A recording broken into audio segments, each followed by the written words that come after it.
Isang matalim na sigaw ang bumasag sa katahimikan ng gubat, sinundan ng sunod-sunod na pagbagsak ng dahon at sanga. Napahinto si Marisol sa pagtatanim ng malunggay. Ang puso'y tila yelo na biglang nilamon ng apoy. Si Lito, parang dinurog ang kanyang puso, agad niyang binitawan ang pala at walang lingon-likod na tinakbo ang masukal na daan patungo sa pinanggalingan ng tinig ng kanyang anak.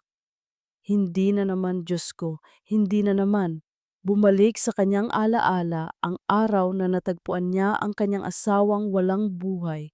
Iniwan siyang mag-isa, baon sa utang at pinapasan ang bigat ng pangarap na nawasak.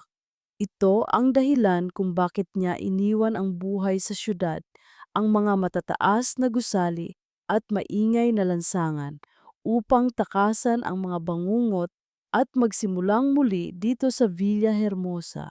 Isang payapa, liblib na bayan kung saan ang ingay ay dulot lamang ng mga ibon at ang amoy ay nagmumula sa sariwang lupa at mga halaman. Ngunit ngayon, ang katahimikan ay sinira ng takot. Hingal na hingal si Marisol nang marating niya ang maliit na burol. Nakita niya si Lito, nakaluhod sa lupa, nanginginig at nakaturo sa isang bagay. Mama! Mama! May tao! Nanginginig ang buong katawan ni Marisol habang lumalapit. Sa ilalim ng nagkalat na lupa at tuyong dahon, may nakita siyang isang kamay. Malapad, magaspang, at halos ganap ng nababalutan ng putik. Nanginginig ang kanyang mga labi habang dahan-dahan siyang lumuhod, tinatabig ang mga dahon. Unti-unting lumitaw ang isang ulo ng tao, bahagyang nakabaon sa lupa. Mukhang lalaki. Ang mukha nito ay puno ng sugat at putik at halos hindi na makilala. Nakapikit ang mga mata nito at walang anumang kumpas ng buhay. Mama, patay na ba siya? Tanong ni Lito. Ang boses ay puno ng takot. Ngunit nang akmang hahawakan ni Marisol ang leeg ng lalaki para suriin ang pulso, may nakita siyang mahina, halos hindi na halatang paggalaw sa kanyang dibdib. Buhay pa siya. Isang matinding pag-aalinlangan ang bumalot kay Marisol. Ang kanyang kalooban ay nagtatalo. Pagkatapos ng lahat ng pinagdaanan niya, ang pagtatago mula sa mundo, ang pagbuo ng kanyang sarili, narito ang isang estranghero na biglang sumulpot, parang multo, mula sa nakaraang gusto niyang kalimutan. Isa na namang problema, isa na namang pasanin. Lito, tumakbo ka sa bahay, kunin mo ang pala at ang malaking banig, utos niya.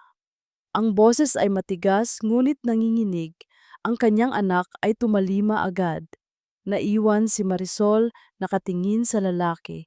Isang tinig sa kanyang utak ang nagsasabing umalis. Pabayaan mo na, hindi mo siya kilala. Sino ang nakakaalam kung anong gulo ang idudulot niya sa buhay ninyo? Ngunit ang isa pang tinig, ang tinig ng kanyang puso na matagal nang natabunan ng sakit at pagkabigo ay bumulong. Tulungan mo siya. Ito ay isang tao. Napabuntong hininga si Marisol. Pinikit niya ang kanyang mga mata, humingi ng lakas. Hindi niya kayang iwanan ang sinumang tao sa ganoong kalagayan, kahit paggaano kalaki ang takot na nararamdaman niya. Kung mayroon mang aral ang buhay, iyon ay ang pagiging matatag kahit na sa pinakamadilim na sandali.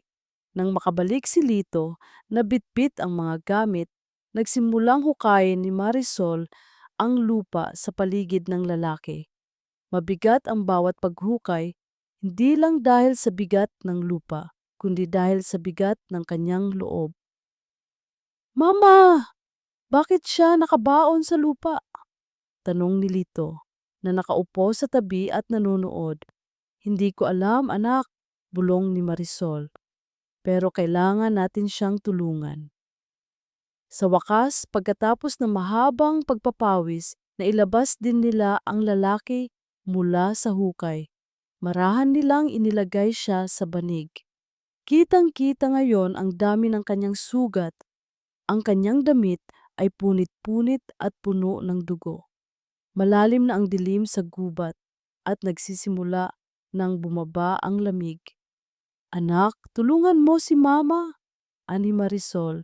Hawakan mo ang isang dulo ng banig. Mabigat ang lalaki, ngunit sa tulong ni Lito, marahan nila itong binuhat pabalik sa kanilang bahay. Bawat hakbang ay puno ng pag-iingat at bawat paghihinga ni Marisol ay may kasamang panalangin. Nang marating nila ang bahay, maingat nilang inihiga ang estranghero sa lumang higaan sa sala. Nag-init si Marisol ng tubig at kumuha ng malinis na tela. Lumuhod siya sa tabi ng lalaki, dahan-dahang pinunasan ang putik at dugo sa kanyang mukha. Nang unti-unting luminis ang kanyang mukha, lumitaw ang matatalim na tampok, matangkad na ilong, makakapal na kilay, at isang panga na may katigasan kahit pa siya ay walang malay.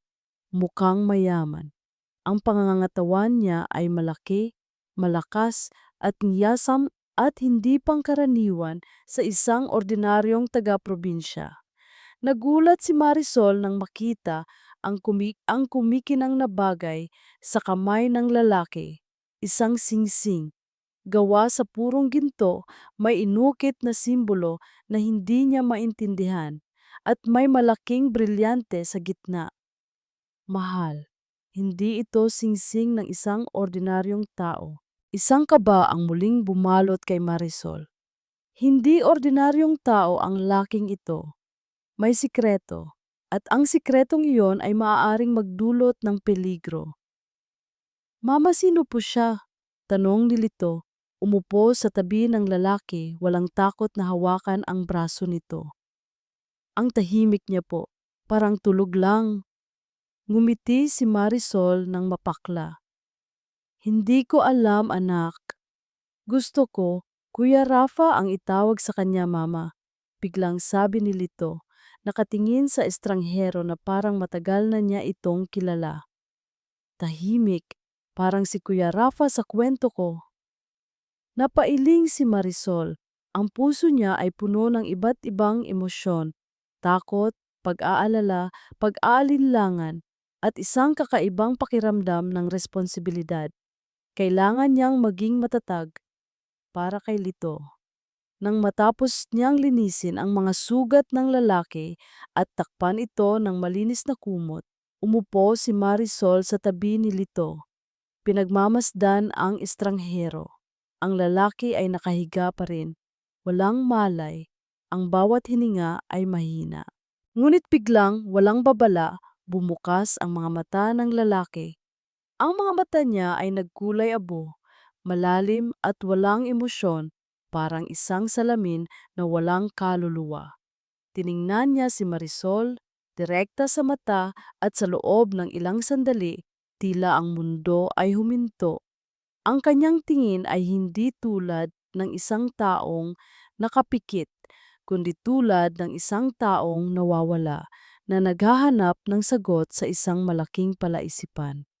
Isang tinging puno ng kawalan, ngunit may bahid ng nakakapanindig balahibong misteryo. Napasigaw si Marisol. Hindi niya napigilan ang biglaang pagkabigla. Napatayo siya, halos matumba ang upuan. Habang ang lalaki ay nanatiling nakatitig sa kanya, ang mga matang abo ay tila sumisid sa pinakaloob ng kanyang kaluluwa. Ang isang sandali ng pagkabigla ay naging ilang minuto ng katahimikan. Walang ingay maliban sa mabilis na pintig ng puso ni Marisol. Maya-maya, dahan-dahang gumalaw ang mga labi ng lalaki. Sino? Sino ka? Ang boses ay paos, malalim at halos hindi na marinig, tila hindi pa nagagamit ng matagal. Marisol, sagot niya. Marisol de la Cruz. Tiningnan niya si Lito na nakatitig din sa lalaki. Halos huminga Ang lalaki ay tila nag-isip, kumunot ang noo, ngunit walang anumang pagkilala sa kanyang mga mata. Saan? Saan ako? Sa Villa Hermosa, sabi ni Marisol, dito sa bahay ko. Patuloy siyang tiningnan ng lalaki. Ang kanyang tingin ay tila naghahanap ng pamilyar na bagay sa mukha ni Marisol, ngunit wala. Maliban sa bakas ng pagkalito, wala nang iba pa. Wala akong matandaan, bulong niya. Wala, walang-wala. Isang munting kirot ang naramdaman ni Marisol. Sa kabila ng lahat ng kanyang pag-aalinlangan, hindi niya kayang balewalain ang kalagayan ng lalaki. Nawalan siya ng alaala. Ito ang dahilan kung bakit ang kanyang mga mata ay walang buhay. Wala kang matandaan, kahit pangalan mo? Tanong ni Marisol. Umiling ang lalaki, mabagal. Wala. Lumapit si Lito, hinawakan ang kamay ng lalaki. Kuya Rafa, gising ka na! Masigla nitong sabi na tila hindi alintana ang bigat ng sitwasyon. Ngumiti ang lalaki, isang maliit at halos hindi na halatang ngiti habang tinitingnan si Lito. Sa isang iglap, ang kanyang mga matang abo ay tila nagkaroon ng bahagyang kislap. Kuya Rafa? Opo. Tumango si Lito ng malakas. Ikaw po si Kuya Rafa. Sabi ko kay Mama, ikaw si Kuya Rafa. Gusto ko po ikaw ang Kuya Rafa ko. Tiningnan ng lalaki si Marisol na nag-aalinlangan kung paano sasagutin. Hindi pa niya alam ang pangalan niya, paliwanag ni Marisol. Kaya pansamantala, Kuya Rafa muna ang itatawag ni Lito sa kanya. Hindi na nagtanong ang lalaki. Hinawakan niya ang kamay ni Lito at sa isang sandali, tila may isang lihim na koneksyon na nabuo sa pagitan ng dalawa. Sa mga sumunod na araw, dahan-dahang bumalik ang lakas ni Rafa. Subalit ang kanyang alaala ay nanatiling blanko. Tahimik siya, obserbador, at madalas na nakatitig sa kawalan. Ngunit sa tuwing nakikita niya si Lito, tila nabubuhayan siya. Si Lito ang tanging nakapagpapatawa at nakapagpapangiti sa kanya. Kuya Rafa, tulungan mo ako sa paghuli ng tutubi. Kuya Rafa, basahin mo ito. Kuya Rafa, tingnan mo ang drawing ko. Hindi naman lumalapit si Rafa kay Marisol. Ngunit sa tuwing nakikita niya itong gumagawa ng mga gawain sa bahay o sa maliit na taniman ng halaman, tahimik siyang nanonood. Parang nag-aaral.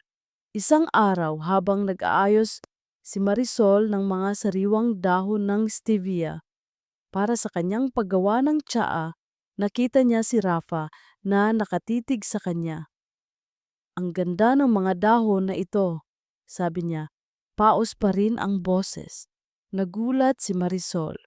Ito ang unang pagkakataon na kusang loob siyang nagsalita tungkol sa kanyang trabaho. Salamat, sagot niya. Ginagawa kong tsaa. Tsaa? Tanong niya.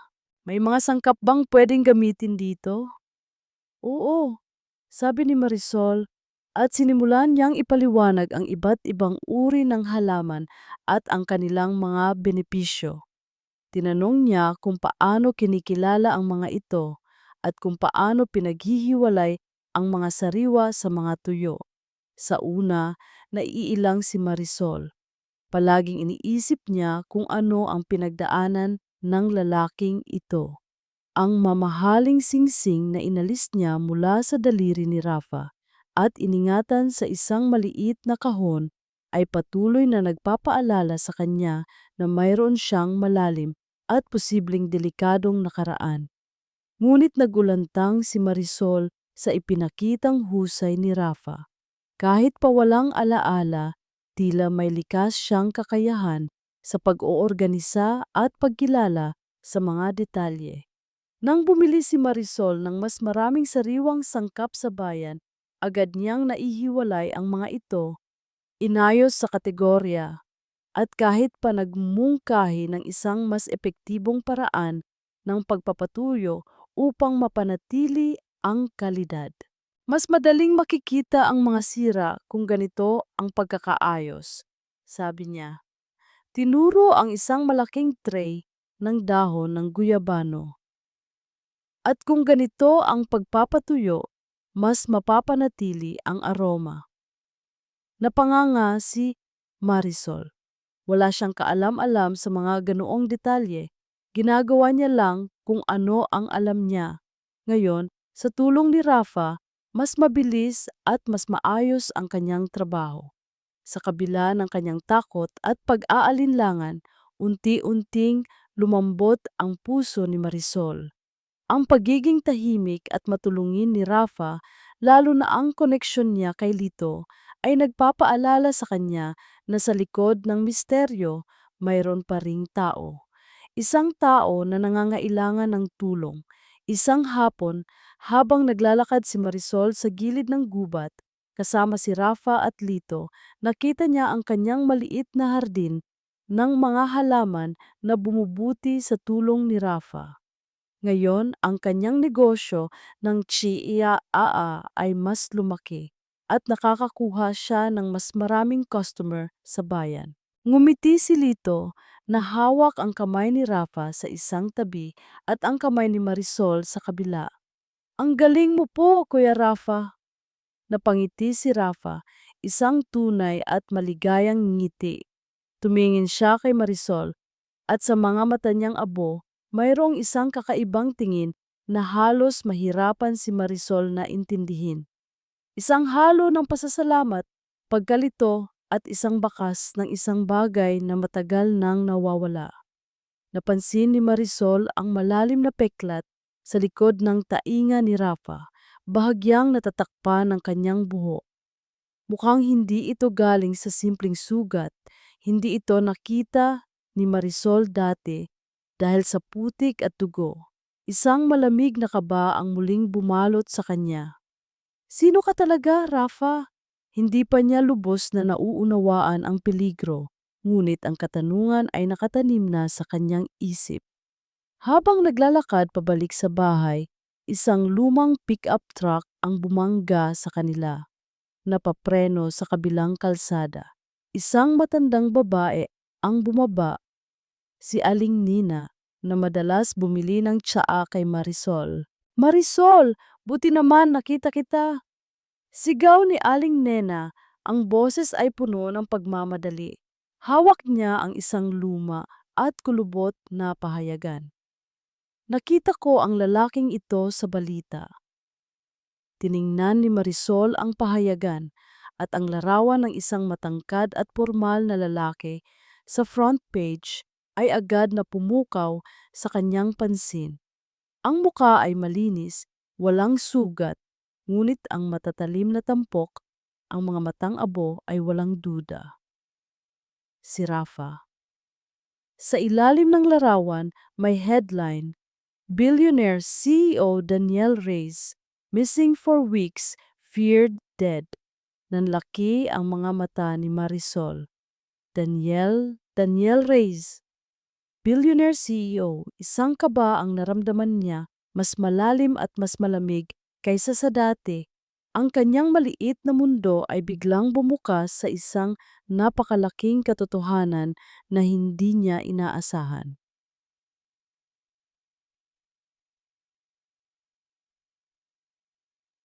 Para akong binuhusan ng malamig na tubig.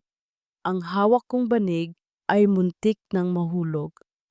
Ang panama salitang billionaire CEO Daniel Reyes ay umaling-aungaw sa aking tainga, paulit-ulit tulad ng isang babala. Si Rafa. Ang tahimik, nawalan ng alaala, matulungin na si Rafa ay isang Daniel Reyes, isang bilyonaryo na pinangangambahan ng patay. Nanginginig ang aking mga kamay habang kinuha ko ang pahayagan mula kay Aling Nena. Nilamukos ko ito, subalit pilit kong pinanatiling kalmado ang aking mukha. Naku, aling nena, sabi ko, pinipilit kong ngumiti. Saka na po natin pag-usapan yan. Halika po, may bago akong tsaa na gawa, masarap po para sa inyo. Tiningnan ni aling nena si Rafa na tila hindi maintindihan ang pagkataranta ko at silito na nakakunot ang noo. Ay, sige Marisol, pero kamukhang kamukha talaga niya, ha? Nakakatakot naman, baka may nangyari sa kanya. Umiling ako, baka nga po, pero sige na po, mamaya na lang ulit. Nang makaalis, si Aling Nena napatingin ako kay Rafa. Blanko pa rin ang kanyang ekspresyon. Hindi niya siguro naintindihan ang mga salitang nabasa niya sa pahayagan o baka sadyang wala lang talaga siyang matandaan. Ang kaba sa aking dibdib ay nagiging isang malaking takot. Kung siya nga si Daniel Reyes, ang kanyang buhay ay puno ng peligro at ang peligro na iyon ay maaaring kumalat sa amin ni Lito. Nang makabalik kami sa bahay, agad kong itinago ang pahayagan sa ilalim ng lumang aparador. Nagkunwari akong abala sa pag-aayos ng mga tsaa. Ngunit hindi ako mapakali. Bawat galaw ni Rafa ay tila nagkakaroon ng bagong kahulugan. Ang kanyang katalinuhan sa pag-aayos ng mga halaman, ang kanyang kakaibang katahimikan, ang singsing na iningatan ko, lahat ay tila mga piraso ng isang malaking palaisipan na ngayon ay unti-unting nabubuo. Lumapit sa akin si Rafa. May problema ba, Marisol? Tanong niya. Ang boses ay malumanay. Napapikit ako. Wala, Kuya Rafa. Sabi ko, pilit na pinatigas ang aking boses. Pagod lang ako. Nang hapon na iyon, habang nagluluto ako ng hapunan, narinig kong naglalaro si Lito at si Rafa sa sala. Narinig kong nagtatanong si Lito, Kuya Rafa, bakit ganoon ang mga businessman? Bakit lagi silang abala? Hindi ko narinig ang sagot ni Rafa, ngunit maya-maya ay bigla na lamang may bumagsak na bagay. Tumakbo ako sa sala at nakita kong nakahawak si Rafa sa kanyang ulo. Ang mukha ay namumutla. Ang mga matang abo niya ay puno ng sakit at pagkalito. Kuya Rafa! Sigaw ni Lito na lumapit upang hawakan ang kanyang braso. Napaupo si Rafa sa sahig. Nanginginig ang kanyang buong katawan. Company, shares, betrayal. Daniel Reyes. Ang mga salitang iyon ay nagpa-freeze sa akin. Napatingin ako kay Lito na nag-aalala. Agad kong nilapitan si Rafa. Anong nangyayari sa iyo? Sakit. Ang sakit ng ulo ko, bulong niya. Pagkatapos ay bigla siyang naglabas ng mga salitang hindi ko maintindihan. Due diligence, acquisition, merger, hostile takeover. Mga salitang pangnegosyo. Ito ang mga salitang nababasa ko sa mga pahayagan tungkol sa mga bilyonaryo. Ito ang mga salita ng isang Daniel Reyes. Hindi na ako nakapagpigil. Umalis ako at kinuha ang pahayagan mula sa pinagtataguan ko. Bumalik ako kay Rafa at ipinakita sa kanya. Ikaw to, di ba? Tanong ko, ang boses ay nanginginig. Ikaw si Daniel Reyes, isang bilyonaryong CEO? Tiningnan ni Rafa ang pahayagan. Ang kanyang mga mata ay nanlaki at ang kanyang hininga ay huminto. Ang kanyang tingin ay lumipat mula sa larawan sa pahayagan patungo sa akin at pagkatapos ay sa kanyang sariling mga kamay. Lumipat ang kanyang tingin sa singsing na suot niya sa kanyang daliri na nakakuha siya noon sa aking kahon na iniingatan ko. Daniel? Reyes? Bulong niya isang katanungang puno ng takot. Ngunit bago pa siya makapagtanong muli, isang matinding pananakit ng ulo ang sumugod sa kanya. Napatayo siya, napahawak sa kanyang sentido. Ang kanyang katawan ay nanginginig at ang kanyang mga mata ay tila nakikita ang mga bagay na hindi namin nakikita. Emilio! Reyes! Silas! No, hindi pwede! Ang mga salita niya ay naghalo-halo, puno ng pagkabigla at takot. Kang kumpanya ko, ang proyekto, kailangan kong bumalik. Nanghina si Rafa at bumagsak siya muli sa sahig na wala ng malay. Nakatingin ako sa kanya, ang puso ko ay tumitibok ng mabilis. Hindi na isang estranghero na walang alaala ang nakikita ko. Nakikita ko ang isang bilyonaryong CEO, si Daniel Reyes, na may mapanganib na nakaraan, isang nakaraan na naghahanap sa kanya. Kinuha ko si Lito na umiiyak sa takot at niyakap siya ng mahigpit. Ayos lang anak, bulong ko, ngunit ang boses ko ay nanginginig din. Ayos lang tayo. Ngunit sa loob ko, alam kong hindi na kami ayos. Ang katahimikan at kapayapaan na hinanap ko sa Villahermosa, Sanam, ay nasira na. Ang mga anino mula sa nakaraan ni Rafa ay dumating at ngayon ay nasa loob na ng aming tahanan. Bumungad sa akin ang liwanag ng araw, subalit ang pakiramdam ko ay tila nasa ilalim pa rin ako ng karagatan. Masakit ang ulo ko, ngunit mas masakit ang aking puso. Ang mga alaala ay hindi na malabo, malinaw na malinaw ang lahat. Ako si Don Rafael Buenavista, hindi Daniel Reyes. Daniel Reyes ang tawag sa akin ng mga business associate ko noong nagsisimula pa lang ako.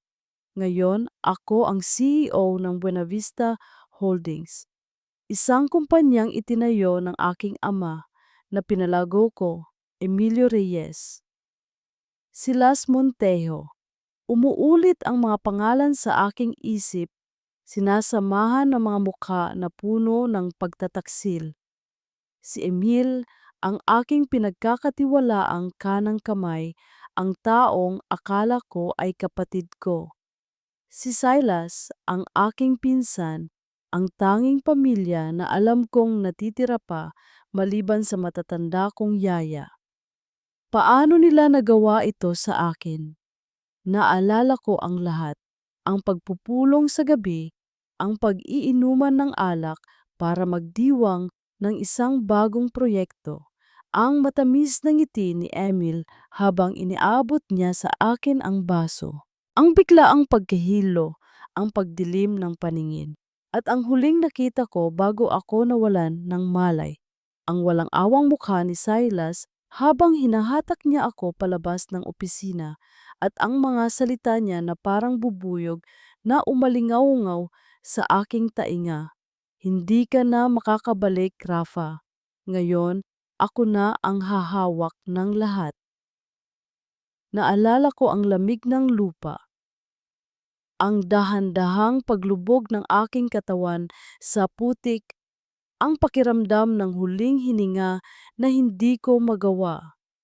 Nanginginig ako, hindi ako makapaniwala.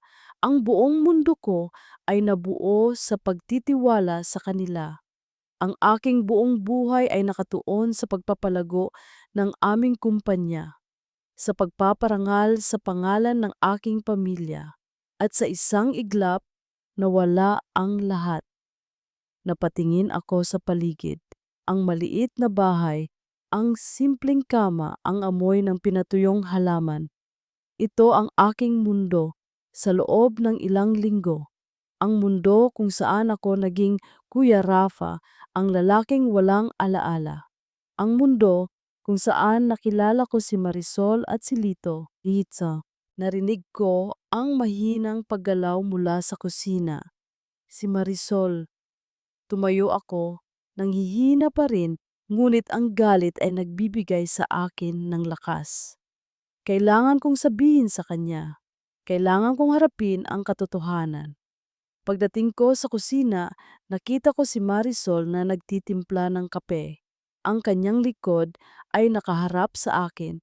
Ang kanyang mga balikat ay tila may dalang mabigat na pasanin. Siguro dahil sa akin. Marisol, sabi ko, ang boses ay matigas. Nagulat siya at bahagyang tumalon. Pagharap niya, nakita ko ang pagod sa kanyang mga mata, ang mga pasa sa ilalim ng kanyang mga mata na nagpapahiwatig ng hindi niya pagtulog. Rafa, bulong niya, ang kanyang tingin ay puno ng pag-aalala at takot. Umupo ako sa upuan na pahawak sa aking sentido. Naalala ko na ang lahat, Marisol. Nanlaki ang kanyang mga mata at dahan-dahan siyang naupo sa tapat ko. Hinawakan niya ang kanyang mga kamay at nakita ko ang kanyang pagkabahala. Ako si Don Rafael Buenavista, sabi ko. Ang bawat salita ay parang bakal na lumalabas sa aking bibig. Ako ang CEO ng Buenavista Holdings at ang mga taong tinuring kong pamilya ang aking pinagkakatiwalaan ay pinagtaksilan ako. Kinuwentuhan ko si Marisol ng lahat. Ang pulong, ang alak, ang pagtataksil ni Emil at Silas. Ang paggising ko sa ilalim ng lupa, ang aking kawalan ng alaala, ang lahat. Walang detalye ang aking nilaktawan. Habang nagsasalita ako, nakita ko ang iba't ibang emosyon sa mukha ni Marisol, gulat, pagkaawa, at takot. Ang takot na iyon ang pinakamalakas. Kailangan kong bumalik, Marisol. Sabi ko, tumayo ako at tumingin sa labas ng bintana, sa payapang tanawin ng Villa Hermosa. Kailangan kong bawiin ang kumpanya ko. Kailangan kong ipaghiganti ang pagtataksil na ginawa nila sa akin. Narinig ko ang pagtayo ni Marisol. Pero, Rafa, ang boses niya ay nanginginig. Delikado yan. Kung sila ay nakapagplano ng ganoong klaseng pagtataksil, hindi sila magdadalawang isip na tapusin ang ginawa nila. Humarap ako sa kanya. Hindi ko pwedeng hayaan ang buong buhay ko, ang pamanang iniwan ng aking ama, hindi ko hahayaang mapunta sa mga traidor na iyon. Napayo ko si Marisol. Pero paano kami nilito? Rafa, kailangan namin ng kapayapaan. Ito ang dahilan kung bakit kami lumipat dito. Hindi ko pwedeng ilagay sa peligro ang anak ko dahil sa gulo mo. Masakit marinig ang kanyang mga salita. Ngunit naiintindihan ko. Naalala ko ang kanyang kwento tungkol sa kanyang asawa, ang mga utang na iniwan nito, ang kanyang pag-iingat sa kanyang sarili at kay Lito. Hindi ko kayo ilalagay sa peligro, pangako ko. Kaya ako kailangan umalis para malayo kayo sa gulo.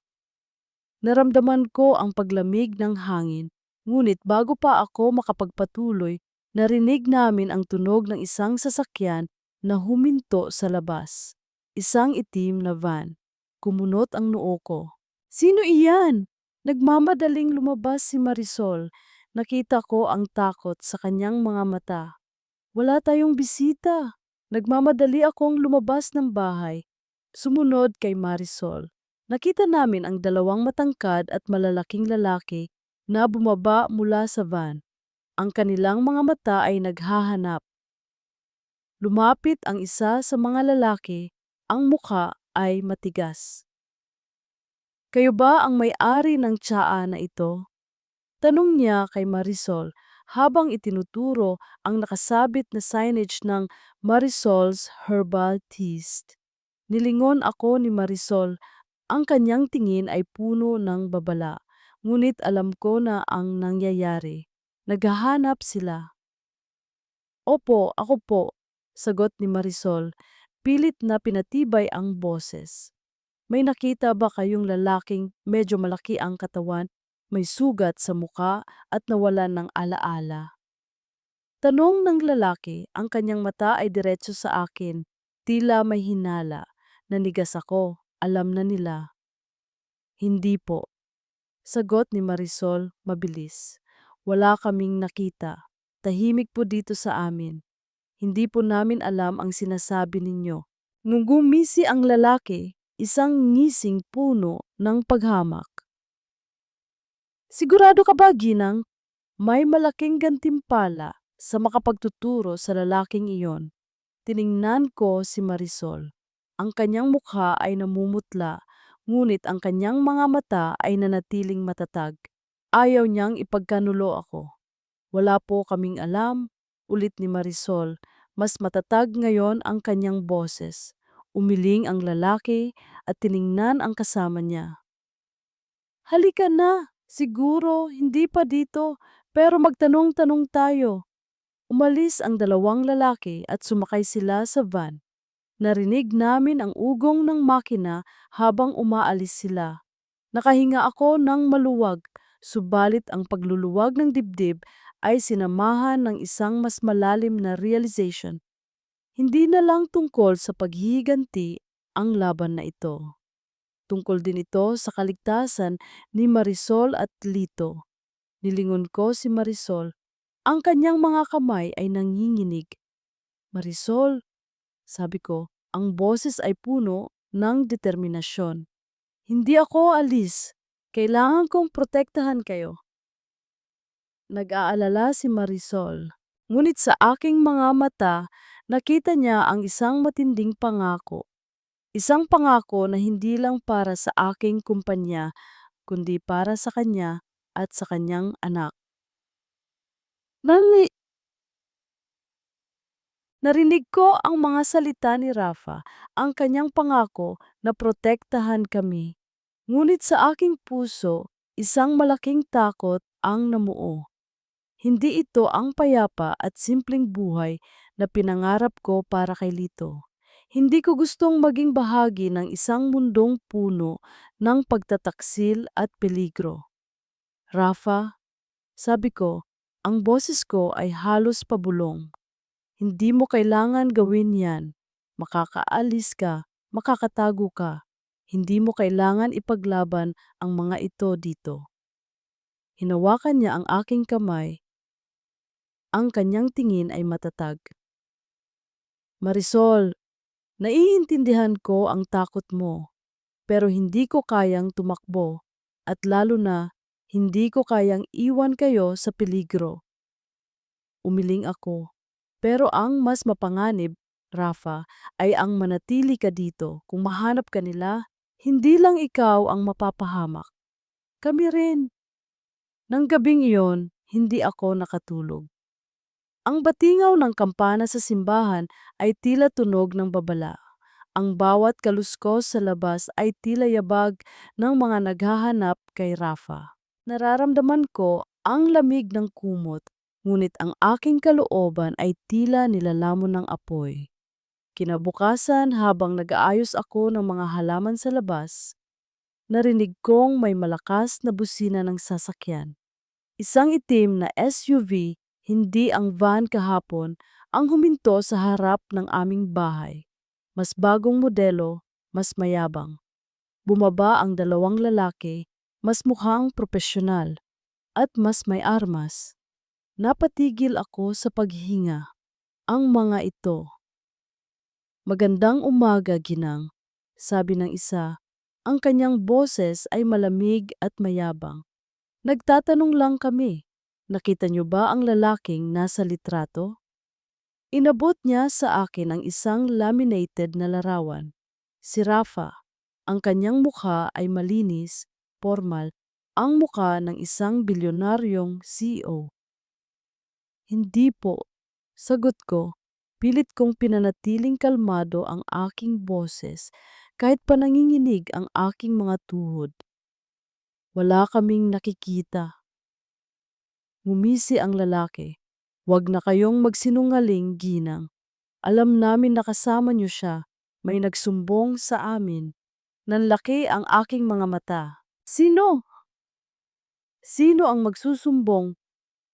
Wala po kaming alam, mariin kong sinabi. Mangyari po ay umalis na kayo sa bakuran ko. Delikado po sa mga customer ko. Ngunit hindi niya ako pinansin. Pumasok sila sa bakuran, nagsimulang maghanap. Binuksan nila ang bawat pinto, binuklat ang bawat dahon ng aking taniman. Pinagbalibag nila ang aking mga kagamitan. Naiyak ako sa galit at takot. Ang aking munting negosyo, ang aking hardin, ang aking kapayapaan ay sinisira nila. Hoy! Ano ang ginagawa ninyo? Sigaw ko, pilit na pinatatag ang aking boses. Naghahanap kami, sabi ng isa, at hindi kami aalis hanggat hindi namin nakikita ang hinahanap namin. Narinig ko ang sigaw ni Lito mula sa loob. Mama! Mama! Tumakbo ako papasok ngunit hinarangan ako ng isa sa mga lalaki. Huwag kang makialam, Ginang, kung ayaw mong mapahamak. Sa isang iglap, isang malakas na suntok ang tumama sa mukha ng lalaki. Napalingon ako. Si Rafa, ang kanyang mga mata ay nagliliyab sa galit. Huwag mong hahawakan ang mag-ina ko. Sigaw niya at sinimulan niyang suntukin ang mga lalaki. Malaki at malakas si Rafa. Kahit pa hindi pa siya ganap na malakas, ang kanyang galit ay nagbibigay sa kanya ng kapangyarihan. Nagsimula silang maglaban. Ang mga silya ay lumipad, ang mga gamit ay nagkalat. Narinig ko ang tunog ng basag na salamin. Sinubukan kong protektahan si Lito, na umiiyak sa takot. Niyakap ko siya ng mahigpit, pilit na tinatago sa likod ko. Pagkatapos ng ilang minuto, nanalo si Rafa. Nakaalis ang dalawang lalaki, sugatan at natatakot. Sumakay sila sa SUV at nagmamadaling umalis. Humihingal si Rafa. Ang kanyang mukha ay puno ng sugat at pasa, ngunit ang kanyang mga mata ay nanatiling matatag. Lumapit siya sa akin at kay Lito. Niyakap kami ng mahigpit. Ayos lang kayo? Tanong niya. Ang boses ay puno ng pag-aalala. Tumango ako, hindi ko magawang magsalita. Habang nag-aayos kami ng mga nagkalat na gamit, may nakita si Rafa sa ilalim ng isang silya. Isang lumang sobre na may nakasulat na pangalan ng isang kumpanya. Kinuha niya ito at binuksan. Sa loob, may isang mapa ng Villa Hermosa. At sa gitna ng mapa, may isang bilog na pula na nakasulat, Buenavista Holdings Mining Project. Nanlaki ang aking mga mata. Rafa, ano yan? Pinagmasdan ni Rafa ang mapa. Ang kanyang muka ay puno ng pagkabigla. Ito, ito ang proyekto ni Emil, isang mining project. Pero, bakit sa Villa Hermosa? Napatingin ako sa kanya, ang puso ko ay tumitibok ng mabilis. Ang Villa Hermosa, ang aming tahanan, ang aking mga halaman, ang aming kapayapaan. Hindi lang ang kumpanya ko ang gusto niyang kunin, Marisol, sabi ni Rafa. Ang kanyang boses ay puno ng galit. Gusto rin niyang wasakin ang lugar na ito, ang inyong tahanan. Sa sandaling iyon, ang aking takot ay napalitan ng matinding galit. Hindi ito tungkol sa pera o kapangyarihan. Ito ay tungkol sa aming buhay, sa aming lupa, sa aming komunidad. Niyakap ako ni Rafa ng mahigpit, ang kanyang tingin ay puno ng determinasyon. Huwag kang mag-alala, Marisol. Aalagaan kita. Aayusin ko ang lahat. Ngunit ngayon, hindi na lang isang pangako ang naririnig ko. Naririnig ko ang isang deklarasyon ng giyera. Hindi na ako natatakot. Handa na akong lumaban para sa Villa Hermosa, para kay Lito, at para sa taong ito na naging bahagi na ng aming buhay.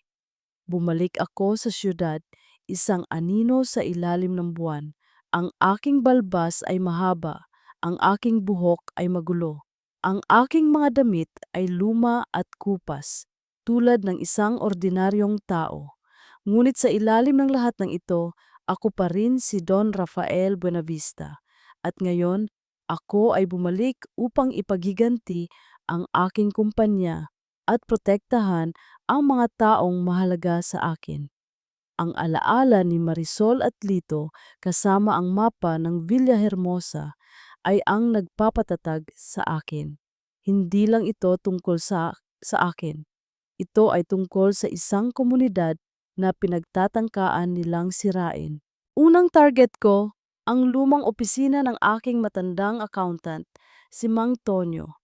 Siya ang isa sa pinakamapagkakatiwalaan kong tao at sigurado akong may itinatago siyang mga dokumento. Nag-ingat ako sa bawat galaw, bawat anino ay tila may nagtatago, bawat tunog ay tila babala. Ang syudad ay puno ng mga mata at alam kong hinahanap pa rin nila ako. Nang marating ko ang lumang building ni Mang Tonyo, isang madilim at abang lugar, nakita ko ang aking sarili sa harap ng pinto. Binuksan ko ito at ang amoy ng lumang papel at alikabok ang sumalubong sa akin. Nagsimula akong maghanap. Sa bawat drawer, sa bawat cabinet, tiningnan ko ang bawat papel. Nagbabakasali akong makahanap ng anumang ebidensya laban kay Emil. Pagkatapos ng ilang oras sa ilalim ng isang silya, may nakita akong isang maliit na kahon. Binuksan ko ito at sa loob may mga dokumento, mga report, mga transaksyon at mga bank statement. Lahat ay may pangalan ni Emil Reyes. Lahat ay nagpapakita ng kanyang paglustay sa pera ng kumpanya at ang kanyang mga lihim na deal para sa mining project sa Villa Hermosa. Ngunit hindi lang iyon, mayroon ding isang maliit na notebook, isang lumang notebook na may nakasulat na Silas sa takip. Ang puso ko ay bumilis. Ito ang notebook ni Silas. Ang pinsan kong traidor, binuksan ko ang notebook. Ang bawat pahina ay puno ng sulat kamay ni Silas. Mga pagtatala ng kanyang mga pangarap, ng kanyang mga plano. Ngunit sa paglipas ng mga pahina, ang kanyang mga sulat ay naging puno ng galit at inggit. Si Rafa na lang lagi, siya na lang ang bida, ako, laging nasa anino niya. Ang Buenavista Holdings ay sa amin din. Bakit siya lang ang nagpapasasa? Kailangan ko ng paraan. Kailangan kong gawin ang lahat para makuha ang karapatan ko. Ang bawat salita ay parang kutsilyo na bumaon sa aking puso. Hindi lang siya inudyukan ni Emil. Talagang may matinding painggit inggit siya. At pagkatapos, sa huling pahina, ang pagkamatay ni Rafa ay ang susi sa lahat. Kailangan siyang mawala. Nanigas ako. Ang mga salitang yon ay parang tinig ni Silas sa aking tainga, ang huling bagay na narinig ko bago ako nawalan ng malay. Si Silas. Ang aking pinsan, siya mismo ang nagplano ng aking pagkamatay. Siya mismo ang naglibing sa akin ng buhay. Ang galit ay nag-apoy sa aking dibdib. Ngunit kasama ng galit ay ang matinding sakit. Ang sakit ng pagtataksil mula sa isang taong minahal ko. Kailangan kong harapin siya. May isang importanteng meeting si Emil sa isang pribadong restaurant ngayong gabi. Alam ko ang lugar. Kailangan kong pumunta. Kailangan kong ibunyag ang lahat. Nang gabing yon, nagbihis ako ng aking pinakamahusay na damit. Kahit paluma na ito. Kailangan kong magmukhang presentable. Kailangan kong magmukhang matatag. Pagdating ko sa restaurant, nakita ko si Emil na nakaupo sa isang pribadong silid kasama ang ilang business associates. Ang kanyang muka ay puno ng pagmamalaki at kayabangan. Si Silas ay naroroon din, nakaupo sa tabi niya, tila isang tapat na alipin. Huminga ako ng malalim at dahan-dahang pumasok. Magandang gabi, G. Reyes, sabi ko. Ang boses ay kalmado, ngunit puno ng panganib. Nagulat si Emil. Ang kanyang muka ay namutla. Nanlaki ang kanyang mga mata. Rafa, paano, paano ka nakabalik? Tumayo si Silas, ang kanyang mukha ay puno ng takot. Hindi, hindi ito totoo. Patay ka na! Ngumiti ako, isang mapait na ngiti. Akala nyo lang. Ngunit ang katotohanan ay mas matatag kaysa sa inyong mga kasinungalingan. Iniabot ko ang mga dokumento sa mesa at ang notebook ni Silas. Ang lahat ng ebidensya ng inyong pagtataksil, G. Reyes, at ang pagtataksil ng iyong kasabuat, si Silas. Napatingin si Silas sa notebook at ang takot ay nagpuno sa kanyang mga mata. Rafa, pinsan, pinsan. Sabi ko, ang aking boses ay puno ng galit. Ang isang pinsan ay hindi naglilibing ng buhay sa kanyang sariling pinsan. Nanlaki ang mga mata ni Emil. Hindi niya alam ang tungkol sa paglilibing. Silas, ano ang ginawa mo? Nagawa ko iyon para sa atin, sigaw ni Silas, desperado. Hindi niya tayo pinapansin, ang lahat ng ito ay para sa atin. Napahawak si Emil sa kanyang noo, ang kanyang plano ay nasira.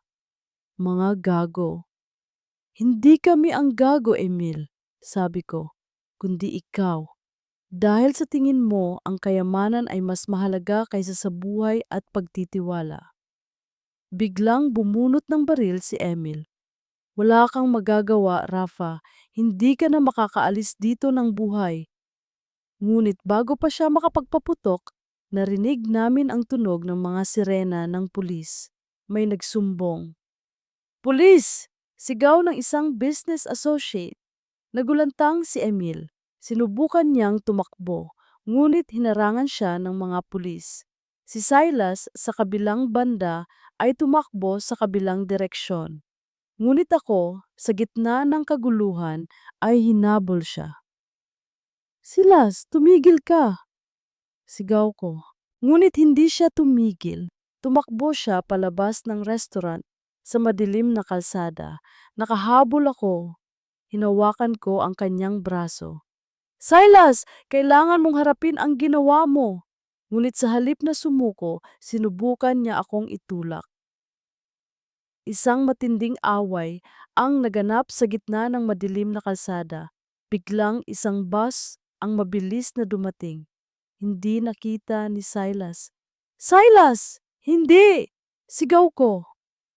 Ngunit huli na, ang bus ay bumangga kay Silas. Tumalsik siya sa kabilang kalsada. Walang malay. Napatigil ako. Ang buong mundo ay tila huminto. Ang inggit at galit na naramdaman ko ay napalitan ng isang matinding kirot. Hindi ko ito gusto. Hindi ko gusto ang ganoong wakas. Ngunit sa gitna ng kaguluhan, narinig ko ang tunog ng isang baril. Isang matalim na tunog. At pagkatapos, ang sakit. Isang matinding sakit sa aking balikat. Napatingin ako. Si Emil. Nakatayo siya, hawak ang baril. Ang kanyang muka ay puno ng galit. Hindi ka pa rin mananalo, Rafa, sigaw niya. Naramdaman ko ang paghina ng aking mga tuhod. Naramdaman ko ang pag-agos ng dugo. Bumagsak ako sa lupa. Ang aking paningin ay lumalabo. Ang huling nakita ko ay ang mga ilaw ng pulis. Ang mga sirenang umalingaw at ang mukha ni Emil na tumatakbo palayo. Ang pangako kay Marisol at Lito ay umalingaw sa aking tainga. Pero ngayon, nakahiga ako sa malamig na lupa.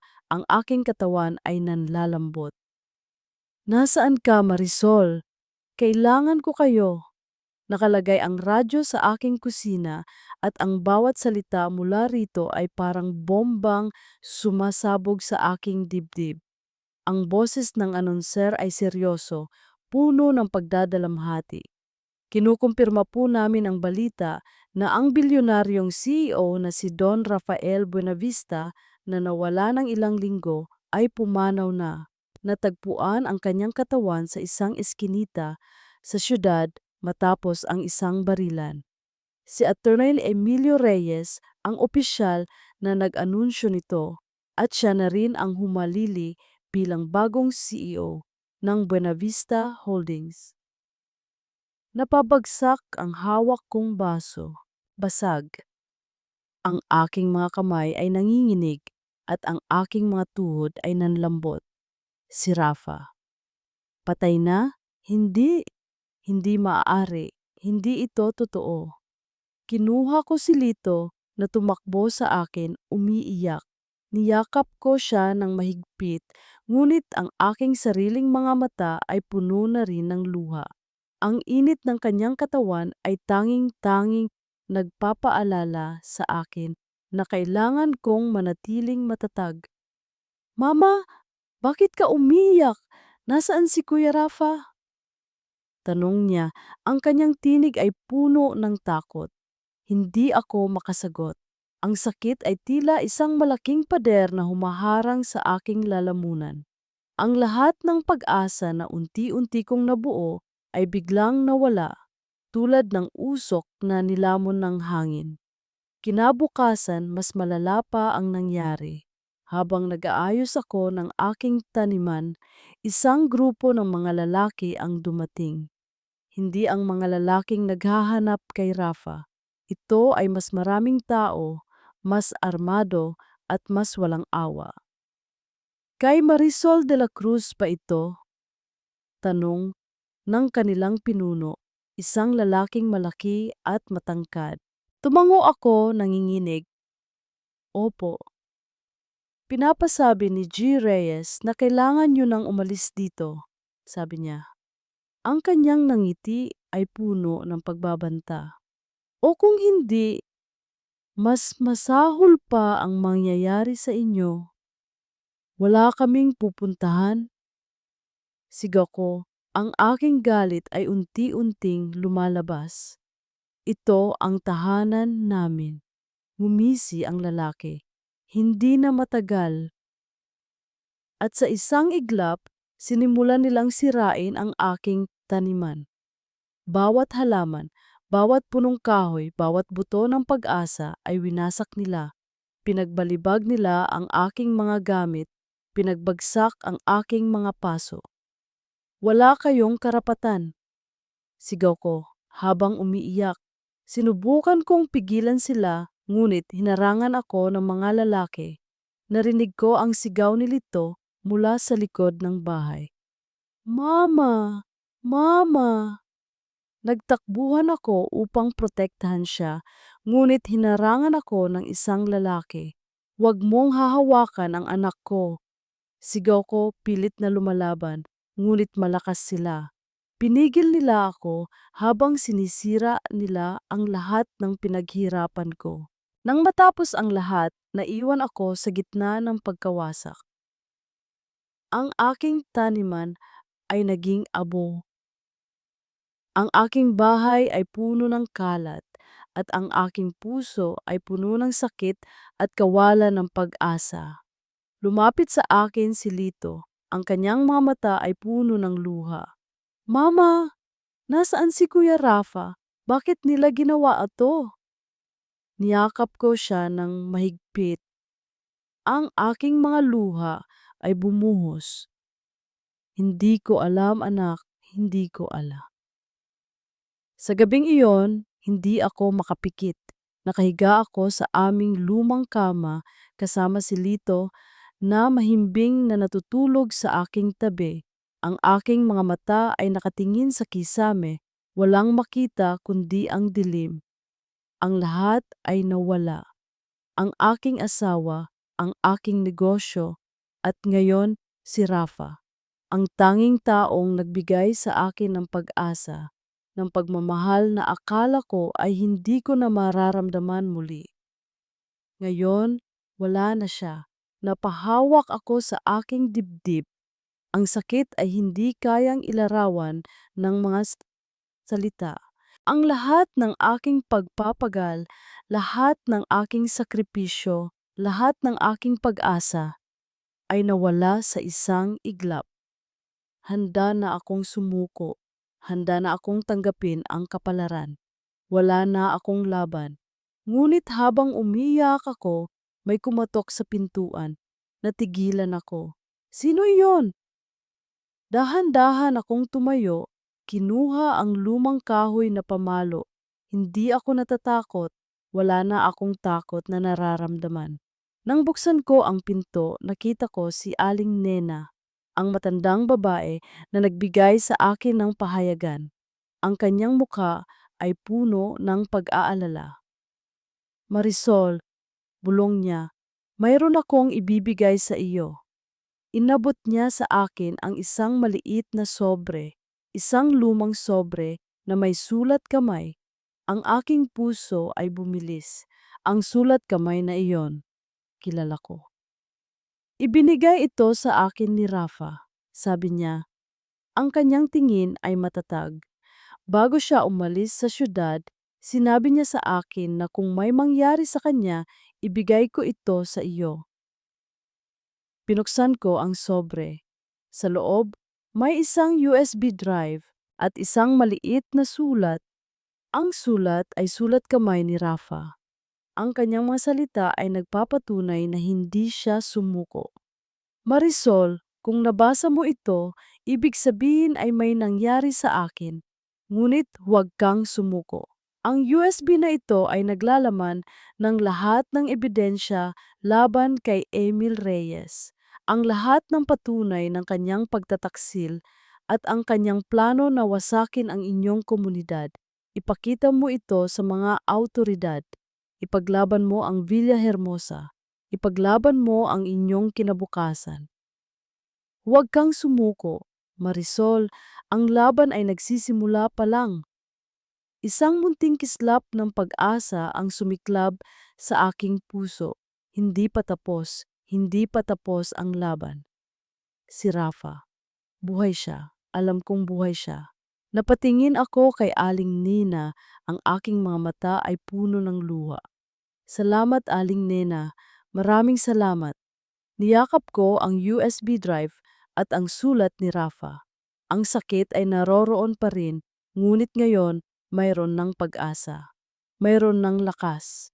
Kailangan kong labanan para kay Rafa, para kay Lito, at para sa Villa Hermosa.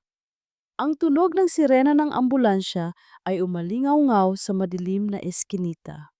Ang aking balikat ay nanginginig at ang sakit ay tila tumagos sa aking bawat buto. Ngunit sa gitna ng lahat ng ito, may isang bagay na nagpatibay sa akin. Ang mukha ni Marisol, ang kanyang mga mata, ang kanyang lakas, ang kanyang pag-asa. Kailangan kong bumalik sa kanya. Kailangan kong manatiling buhay. Nang magising ako sa ospital, ang aking balikat ay may benda at ang aking ulo ay masakit. Ngunit buhay ako, isang himala, nakatayo sa tabi ng kama ko si Manang Tess, ang aking matandang yaya at si Mang Ben, ang driver ko. Ang kanilang mga mata ay puno ng pag-aalala. Rafa, salamat sa Diyos at buhay ka. Sambit ni Manang Tess, niyakap ako ng mahigpit. Kailangan kong bumalik, sabi ko, ang aking boses ay paos. Kailangan kong bumalik sa Villa Hermosa. Inilahad sa akin ni Mang Ben ang mga balita. Si Emil Reyes ay opisyal ng nagdeklara na patay ako. At siya na ang bagong CEO ng Bonavista Holdings. Nagpapalabas na siya ng mga press release tungkol sa mga bagong proyekto kabilang na ang mining project sa Villa Hermosa. Ang galit ay muling nag-apoy sa aking dibdib. Hayaan siyang magsaya, hindi magtatagal. May nakita akong USB drive na naiwan mo, sabi ni Mang Ben, iniabot sa akin. Ito ba ang sinasabi mo? Tumango ako. Oo, Ito ang susi sa lahat. Nang makalabas ako ng ospital, ginamit ko ang mga lihim na koneksyon ko. Hindi ako lumabas sa publiko. Kailangan kong manatiling isang anino. Kailangan kong planuhin ang aking susunod na hakbang ng maingat. Ang unang kontak ko ay kay Aling Nena. Nagpadala ako ng mensahe sa kanya. Isang simpleng code na magpapaalam sa kanya na buhay ako at kailangan ko siyang kausapin. Nang makatanggap ako ng sagot, isang munting pag-asa ang sumiklab sa aking puso. Si Marisol, buhay siya, at ang USB drive ay nasa kanya. Nagplano ako ng isang lihim na pagpupulong kay Marisol sa isang maliit na bahay sa gilid ng Villa Hermosa kung saan walang makakakita sa amin. Nang makita ko si Marisol, ang kanyang muka ay puno ng pagod, subalit ang kanyang mga mata ay nagliliyab sa galit. Ang kanyang taniman ay sira, ang kanyang mundo ay wasak. Rafa, sigaw niya at niyakap ako ng mahigpit. Akala ko, akala ko patay ka na. Hindi, sabi ko, hinawakan ko ang kanyang mukha. Bumalik ako para sa iyo, para sa inyo ni Lito. Ibinigay niya sa akin ang USB drive. Lahat ng ebidensya, Rafa, nasa akin na kailangan na nating kumilos. Kinuwentuhan niya ako ng lahat ng nangyari. Ang pananakot sa kanya, ang pagsira sa kanyang taniman, ang pagkawala ng kanyang pag-asa. Wala na akong laban, Rafa, bulong niya. Ang Villa Hermosa ay wala ng pag-asa. Ngunit hindi ako pumayag. Hinawakan ko ang kanyang mga kamay. Hindi, Marisol, may pag-asa pa dahil mayroon tayong isa't isa. At mayroon tayong katotohanan. Kailangan nating ipaalam sa lahat, sa buong Villa Hermosa, sabi ko. Kailangan nilang malaman ang plano ni Emil. Kailangan nilang ipagtanggol ang kanilang tahanan. Sa una, nag-aalinlangan si Marisol.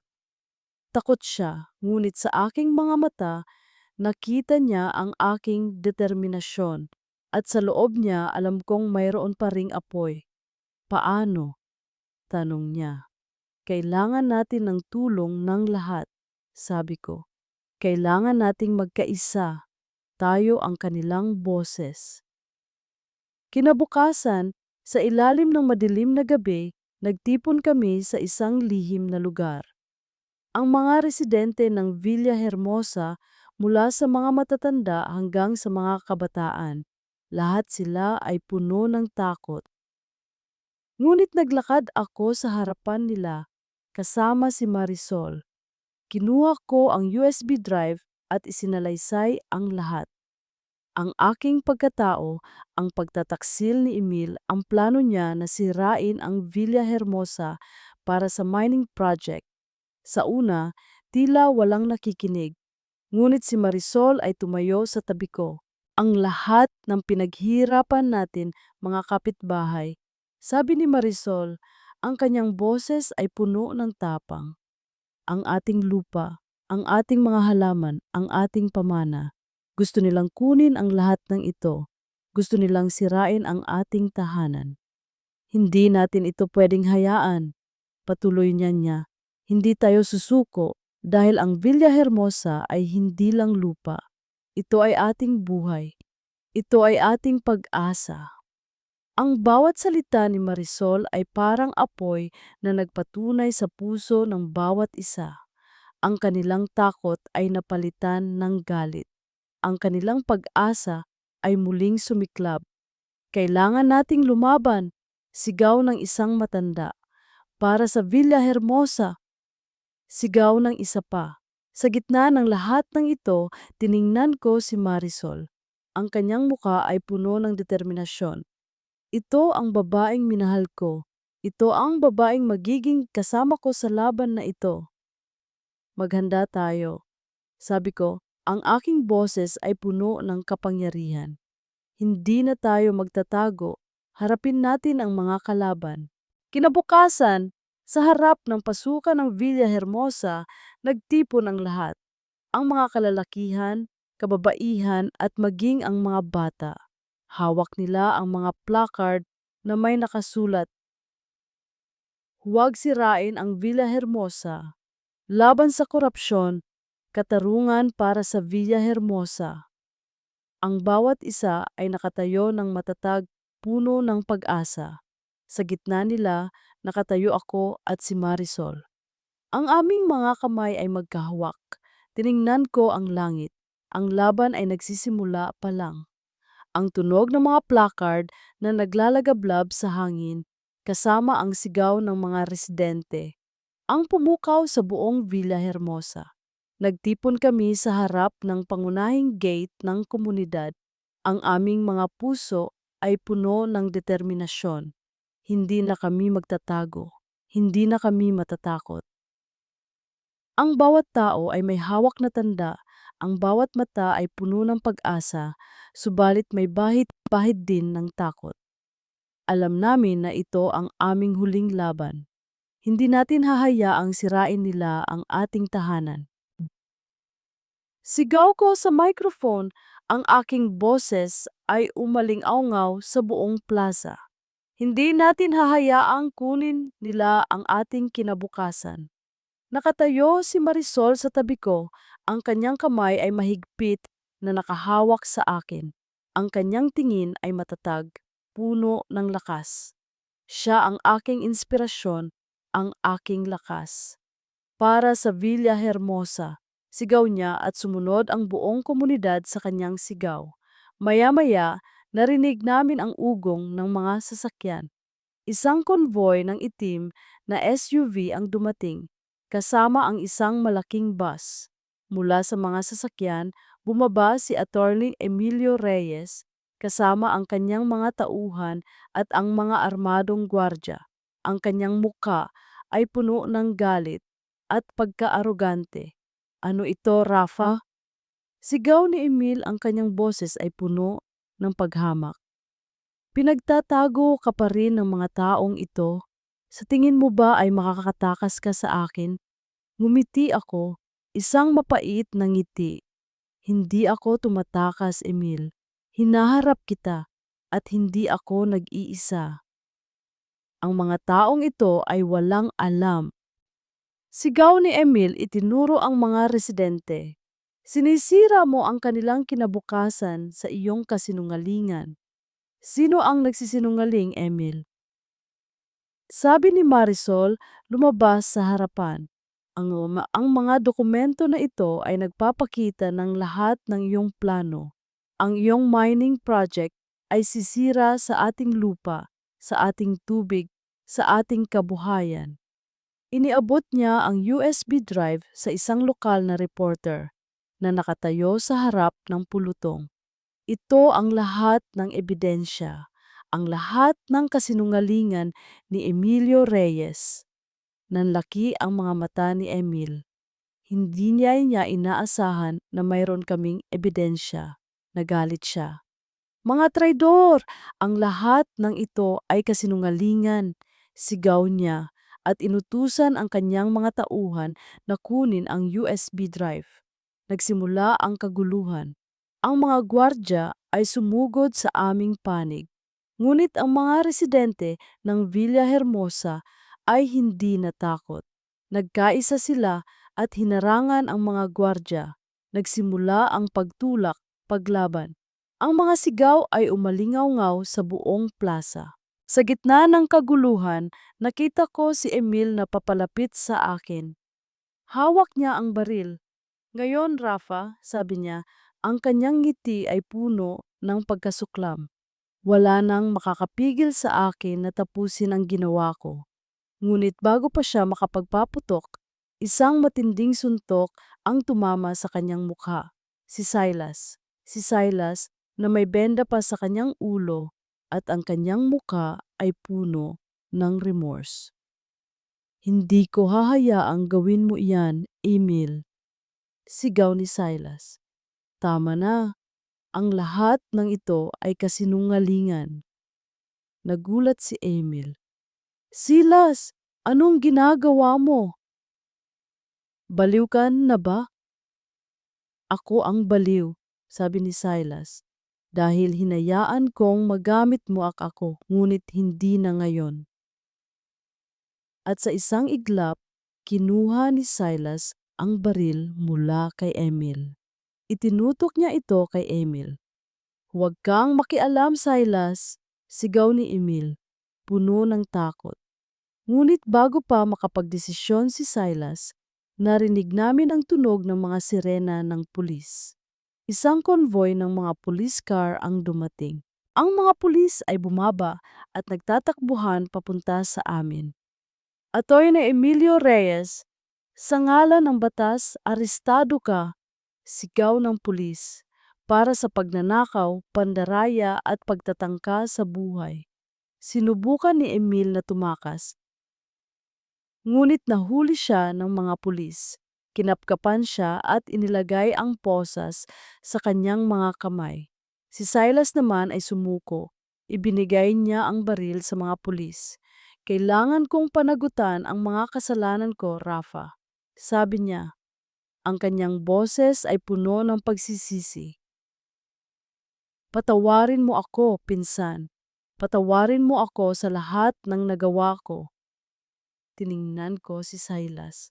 Ang sakit ay naroroon pa rin.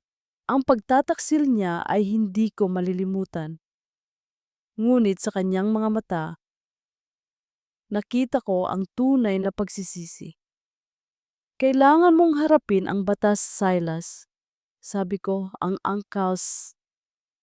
Ang aking boses ay malungkot.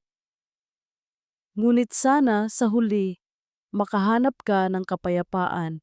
Hinawakan ako ni Marisol sa kamay. Ang kanyang mga mata ay puno ng pag-asa.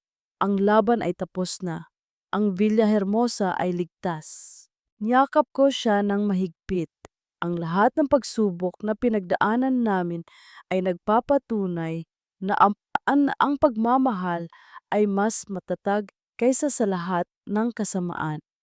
Ang balita tungkol sa pagkakakulong ni Atty. Emilio Reyes at Silas Montejo ay kumalat na parang apoy sa buong bansa. Ang Buenavista Holdings ay nalinis na sa pangalan ng korupsyon at ako, si Don Rafael Buenavista, ay muling bumalik bilang CEO. Ngunit sa pagkakataong ito, hindi na ako ang dating Rafa. Hindi na ako ang taong bulag sa kapangyarihan at pera. Ang aking karanasan sa Villahermosa kasama si Marisol at Lito ang nagpabago sa akin. Ang payak na buhay, ang tunay na pagmamahal at ang halaga ng isang komunidad. Ito ang mga bagay na mas mahalaga kaysa sa lahat ng kayamanan sa mundo. Sa aking pagbabalik sa kumpanya, agad kong ipinahayag ang aking bagong direksyon. Hindi na kami magpapairal ng mga proyekto na sisira sa kalikasan o magdudulot ng pinsala sa mga komunidad.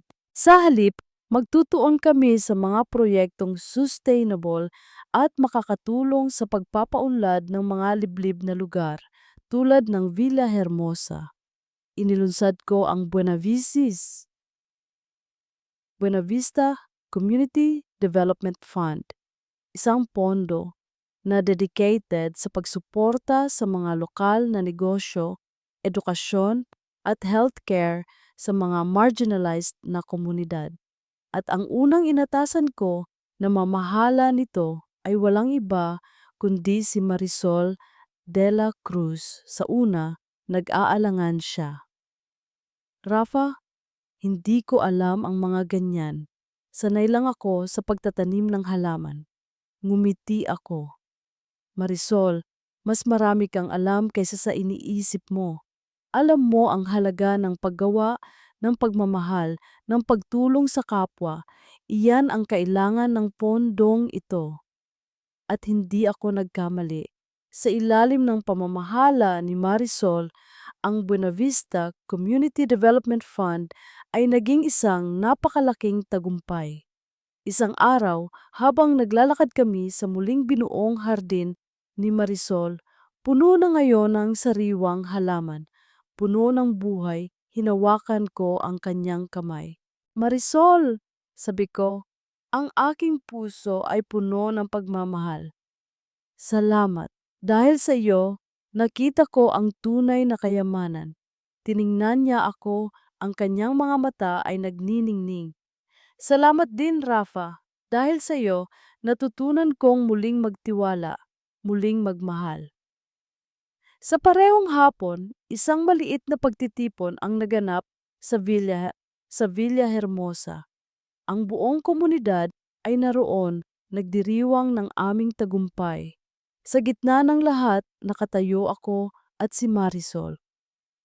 Marisol de la Cruz, sabi ko, lumuhod ako sa harapan niya at kinuha ang singsing na iningatan niya mula pa sa una, ang singsing ko. Will you be my wife? Will you be my partner? Hindi lang sa buhay, kundi sa pagtulong sa iba? Nanlaki ang kanyang mga mata. At pagkatapos isang malaking nangiti ang lumitaw sa kanyang labi. Opo, Rafa. Opo. Niyakap ko siya ng mahigpit at ang buong komunidad ay nagsimulang magpalakpakan. Lumapit sa amin si Lito, ang kanyang muka ay puno ng saya. Mama, Papa Rafa, sigaw niya at niyakap kaming dalawa. Napatingin ako kay Marisol. Papa Rafa, bulong ko. Mukhang may bago na akong pangalan. Ngumiti siya. Ang pinakamaganda. Lumipas ang mga taon. Kami ni Marisol ay bumuo ng isang bagong tahanan sa Villa Hermosa, isang simpleng bahay ngunit puno ng pagmamahal. Patuloy akong namumuno sa Buenavista Holdings, ngunit ngayon ang aking mga desisyon ay hindi lang batay sa kita kundi sa epekto nito sa mga tao at sa kalikasan. Si Marisol ay naging isang inspirasyon sa buong bansa. Ang kanyang negosyo ng tsaa ay lumago at ang kanyang kwento ng pagbangon mula sa trahedya ay nagbigay ng pag-asa sa marami. Si Lito ay lumaki na isang matalinong bata, puno ng pagmamahal at pag-asa sa pangangalaga namin.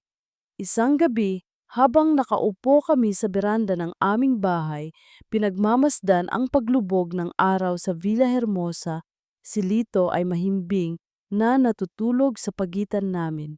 Niyakap ko si Marisol at hinawakan ang kanyang kamay.